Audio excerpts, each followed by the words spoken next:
दोस्तों, जब एक लड़का एक लड़की से बिछड़ता है और उसके सामने मजबूरी आ जाती है बिछड़ने की, तो इस हालत में मैं शेर कहने की कोशिश की हूँ। इरशाद इरशाद। लड़का लड़की से क्या कहता है, देखिएगा इस शेर में। जी जी। लड़का कहता है कि जख्म देके ये दिलासे कैसे, जख्म देके ये दिलासे कैसे, ये तसल्ली कैसी, ये तमाशे कैसे। तू तो मुझे अपना बनाने वाला था, तू तो मुझे अपना बनाने वाला था। एक नए मोड़ पे मुझे छोड़ गए कैसे, एक नए मोड़ पे मुझे छोड़ गए कैसे। दोस्तों, जब ये सुनती है लड़की तो वो क्या अपना जवाब देती है, देखिएगा मैं क्या कहना चाहता हूँ। इरशाद।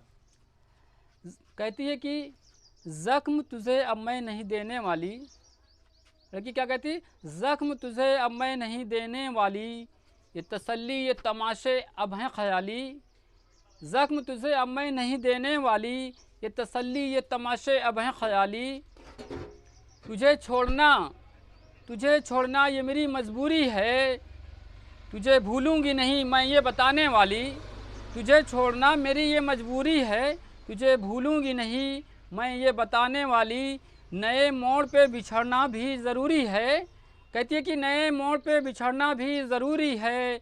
मैं हूँ अब नई दुनिया बसाने वाली, मैं हूँ अब नई दुनिया बसाने वाली।